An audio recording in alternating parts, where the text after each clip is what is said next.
सदन में स्पीकर देवनानी की तारीफ हुई है। कैबिनेट मंत्री राज्यवर्धन सिंह राठौड़ ने उनकी जमकर तारीफ की। जैसे कि विधानसभा मॉनसून सत्र का आज अहम दिन, मंत्री राज्यवर्धन राठौड़ स्पीकर की तारीफ में बोले, मुश्किल वक्त में कमांडो सख्त, आप विपरीत परिस्थितियों में कमांडो की तरह सदन को अच्छी तरह से चलाते हैं, ये बात है। स्पीकर देवनानी का जवाब भी है कि मैंने कभी दबाव में काम नहीं किया, मैं कभी दबाव में नहीं आता हूं, सदन को नियमानुसार चलाने की पूरी कोशिश करता हूं। तो लगातार इस पूरे मॉनसून सेशन में जिस तरह से विधानसभा अध्यक्ष यानी कि वासुदेव देवनानी को देखा कि जिस तरह से उन्होंने पूरे सदन को सुचारू रूप से चलाया है, उसके बाद में कैबिनेट मंत्री राज्यवर्धन सिंह राठौड़ उनकी जमकर तारीफ के कशीदे यहां पर गिनते हैं और कहते हैं, भाई आपने कमांडो की तरह यहां पर मोर्चा संभाला रखा है। तो ये बात वो करते हुए दिखाई देते हैं।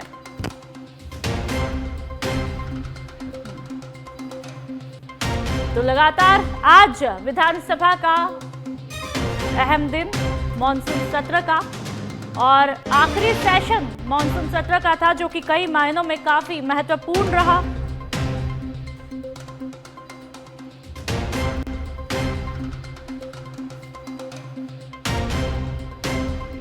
तो आज मॉनसून सत्र का बेहद खास दिन, अहम दिन और विधानसभा स्पीकर यानी कि वासुदेव देवनानी की लगातार तारीफ होती है। हालांकि इस पूरे मॉनसून सत्र में हमने देखा हंगामा होता है, विपक्ष भी कहीं ना कहीं मजबूत दिखाई देता है, कई मुद्दों को उठाता है, लेकिन आखिरकार एक अच्छा कमेंट जो है राज्यवर्धन सिंह राठौड़ स्पीकर देवनानी की तारीफ में बोलते हैं कि आपने एक कमांडो की तरह पूरे सदन को अच्छे से संभाला है।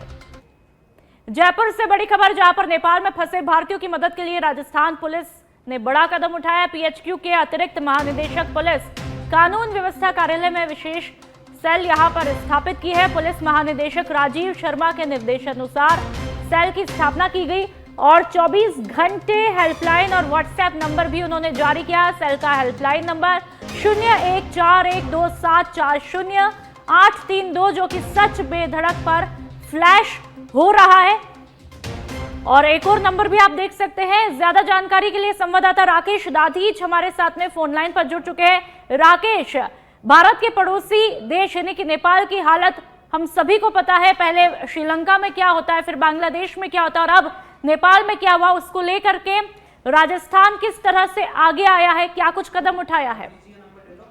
देखिए, नेपाल में जिस तरह का उपद्रव देखने को मिला है, सोशल मीडिया ऐप बंद होने के बाद वहां की जो स्थानीय जनता ने विरोध जताया था, उसको मद्देनजर देखते हुए जो भारत से नेपाल घूमने गए थे, पशुपतिनाथ दर्शन करने गए थे जो श्रद्धालु, उनकी सुरक्षा के लिए भारत सरकार ने भी अहम कदम उठाए। जिसमें अब बात करें राजस्थान की, तो राजस्थान पुलिस ने 3 हेल्पलाइन नंबर जारी किए हैं, जिसमें किसी भी तरह की अगर कोई परेशानी है, कोई व्यक्ति राजस्थान का है, वह फंसा हुआ है, तो राजस्थान पुलिस की मदद करेगी। क्योंकि जो लोग नेपाल गए हुए हैं उनके बारे में जानकारी जुटाई जा रही है, क्योंकि सड़क मार्ग से भी बहुत लोग नेपाल जाते हैं। इस तरह से कितने लोग नेपाल में गए हैं अभी तक ये पूरी जानकारी साझा नहीं हो पाई है, लेकिन राजस्थान में से गए हुए जो लोग हैं उनकी जानकारी के लिए हेल्पलाइन नंबर शुरू किया गया है, जिसमें पीड़ित इन नंबरों के द्वारा सूचित कर सकते हैं कि हमारा घर से या हम व्यक्ति गया हुआ है। इसकी जानकारी राजस्थान पुलिस के जो हेल्पलाइन नंबर है उनके द्वारा दी जा सकती है। बिल्कुल राकेश, साथ ही कुछ जगहों से जानकारी मिल रही है कि नेपाल में कई राजस्थानी फंसे हुए, वो बोल रहे हैं कि हम भूखे प्यासे हैं, एयरपोर्ट में कैद है। इस बारे में कोई आपको जानकारी है, और यदि है तो उन तक क्या कुछ सुविधाएं, फैसिलिटी अब तक पहुंच पाई है, और नहीं पहुंची है तो क्या कुछ इंतजामात अब किए जा रहे हैं? देखिए, राजस्थान से गए हुए कई जो टूरिस्ट है वो बाय रोड नेपाल गए थे, घूमने गए थे, क्योंकि हर साल काफी हजारों की संख्या में जो टूरिस्ट है वो जाते हैं नेपाल।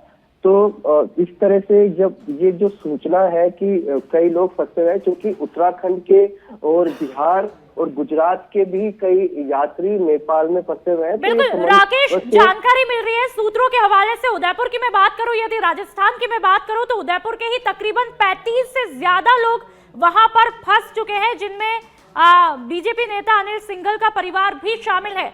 आपको यदि ये जानकारी नहीं पता हो तो पता लगाइए, और पता है तो अब तक क्या कुछ जो है फैसिलिटी या कोई हेल्प उन तक पहुंच पाई है?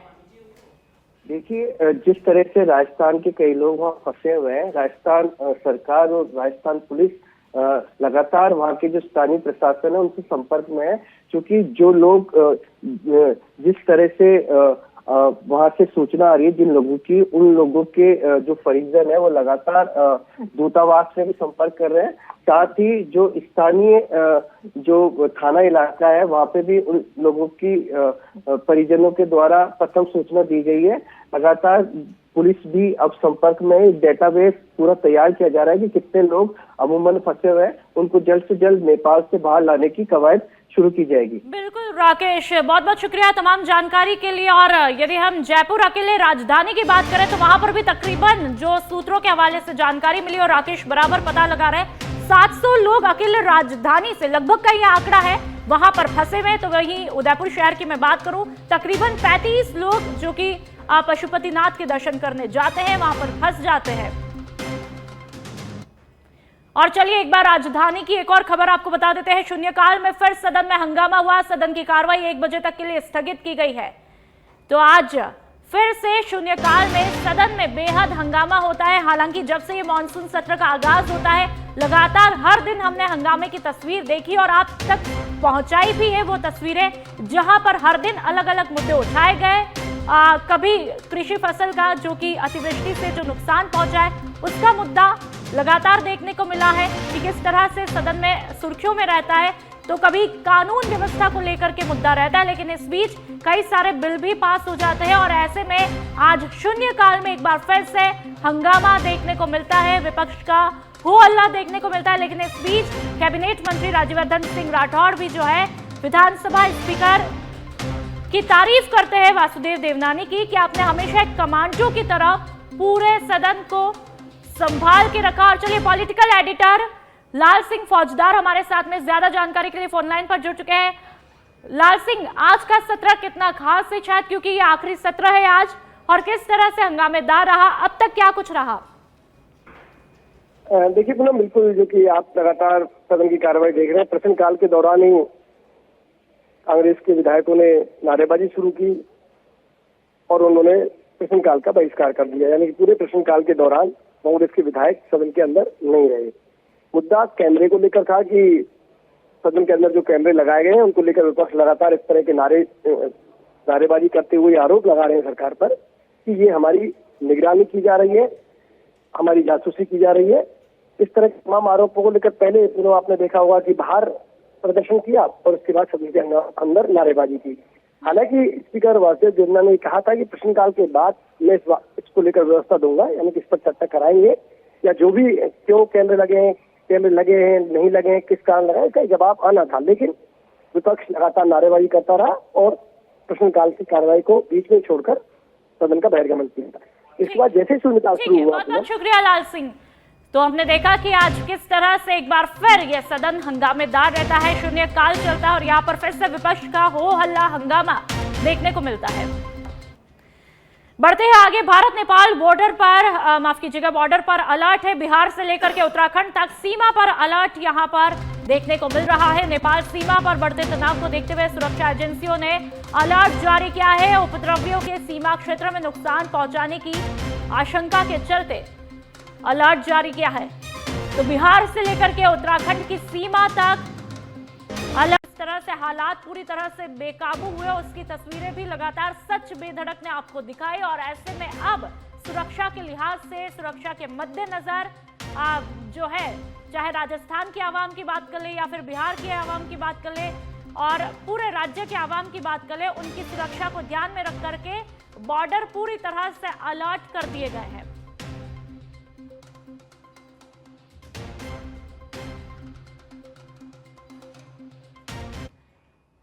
और चलिए अब आपको ले चलते अर्बन कोऑपरेटिव बैंक का राष्ट्रीय अधिवेशन चल रहा है, जहां पर सीएम भजनलाल शर्मा बिरला ऑडिटोरियम पहुंचे हैं। सहकारिता विभाग राजस्थान सरकार का संयुक्त कार्यक्रम चल रहा है। गौतम दत्त क्या कुछ कह रहे हैं इस कार्यक्रम में, सुनते हैं। हम कुछ करना चाहते हैं, छोटे मोटे कोई अगर उद्योग लगा करके, एमएसएमई लगा करके अगर कोई काम करना चाहें तो उनको हम कैसे प्रोत्साहन दे सकें।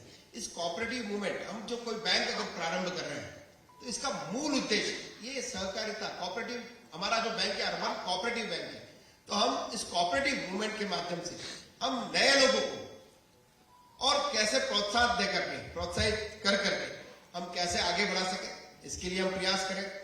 हमारे मुख्यमंत्री जी भी लगातार प्रयास करते हैं कि हम इस मूवमेंट को कैसे अच्छा करके और कैसे अर्बन बैंक जो है उनको भी हम कैसे राहत दे सके।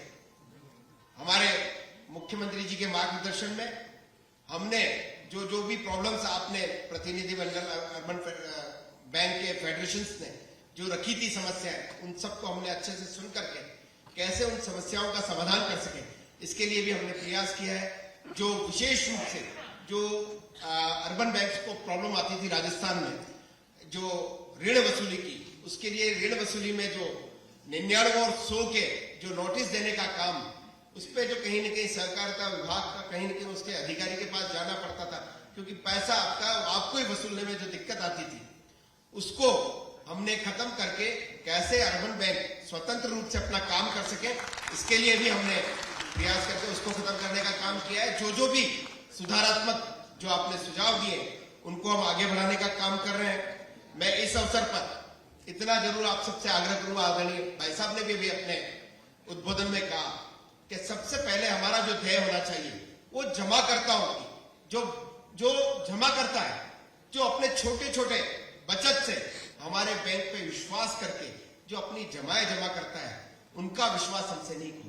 हम उनकी बचत को कैसे सुरक्षित रख सकें, अभी साइबर सिक्योरिटी के बारे में भी आपने बताया, तो मेरा आप सबसे आग्रह है कि हम साइबर सिक्योरिटी में और कैसे हमारे बैंक का कोई कर्मचारी भी इस तरह के किसी काम में है तो उस पर मॉनिटरिंग बहुत अच्छी रखें, ऐसा मेरा आपसे निवेदन है। हम ट्रांसपेरेंसी की तरफ आगे बढ़े, हम अपडेट भी रहे समय के साथ। मैं ऐसा महसूस करता हूं खूब सारे अभी हमारे देश के सहकारिता मंत्री जी ने जिस प्रकार से अर्बन बैंकों के महत्व को समझ करके कितने नए। और अब श्री गंगानगर से बड़ी खबर, जहां पर एसपी डॉक्टर अमृता दुहन की बड़ी कार्रवाई हुई है। अल सुबह गैंगस्टर लॉरेंस के घर पर कई जगह पुलिस की रेड पड़ी है। घर के अलावा भी कई जगहों पर पुलिस ने रेड मारी है। श्री गंगानगर पुलिस ने गैंगस्टर लॉरेंस के गांव पंजाब के दूतावाली में पुलिस वहां पर घर पर पहुंची है, दबिश दी है और रेड डाली है। गैंगस्टर रोहित गोदारा के घर गांव बीकानेर के थाना कालू पहुंची है पुलिस।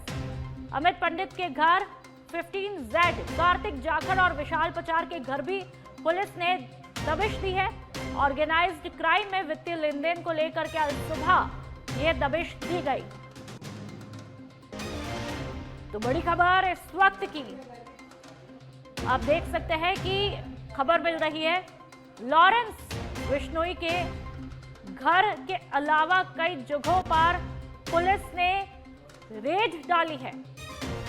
श्री गंगानगर से इस वक्त की बड़ी खबर, और एसपी डॉक्टर अमृता दुहन ने इस बड़ी कार्रवाई को अंजाम दिया है। आज सुबह गैंगस्टर लॉरेंस के घर सहित कई जगह पुलिस ने रेड डाली है और श्री गंगानगर पुलिस ने गैंगस्टर लॉरेंस के गांव पंजाब के दूतावाली में घर पर पहुंचकर पुलिस ने रेड की कार्रवाई को अंजाम दिया। इसके अलावा रोहित गोदारा के घर गांव बीकानेर के थाना पुलिस भी वहां पर पहुंची है। अमित पंडित के घर भी पहुंची है, वहां पर भी दबिश दी है। कार्तिक जाखड़ के घर पहुंची है। ऑर्गेनाइज्ड क्राइम में वित्तीय लेन देन को लेकर के आज सुबह ये दबिश दी गई।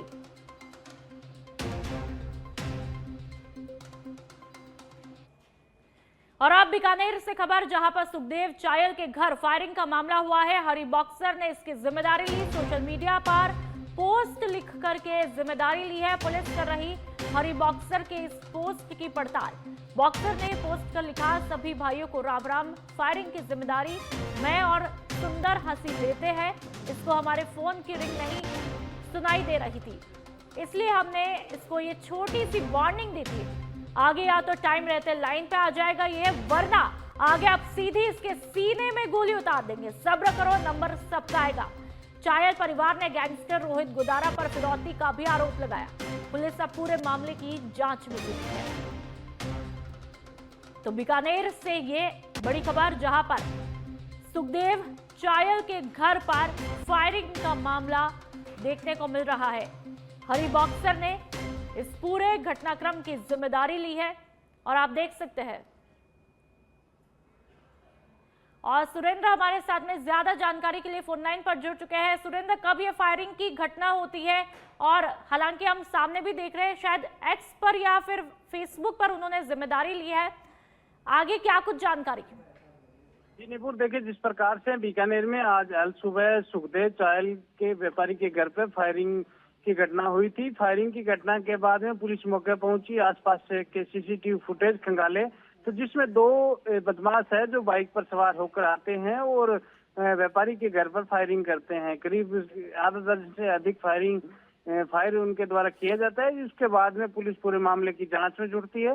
लेकिन कुछ ही देर पहले फेसबुक पर हरी बॉक्सर ने ये जिम्मेवारी ली है, सोशल मीडिया पर पोस्ट लिखी है और जिम्मेवारी ली है, और पुलिस इस मामले की सोशल मीडिया जो पोस्ट हुई है उसकी पड़ताल कर रही है। हरी बॉक्सर ने इस पोस्ट की पड़ताल है वो पुलिस कर रही है। बॉक्सर ने इस पोस्ट में लिखा है कि राम राम सभी भाइयों को, और ये आज रात को जो बीकानेर में सुखदेव चालिया के घर पर फायरिंग हुई है इसकी जिम्मेवारी हरी बॉक्सर और सुधीर हरियाणा है, वो हम दोनों भाइयों ने लेते हैं और फायरिंग हमने करवाई है।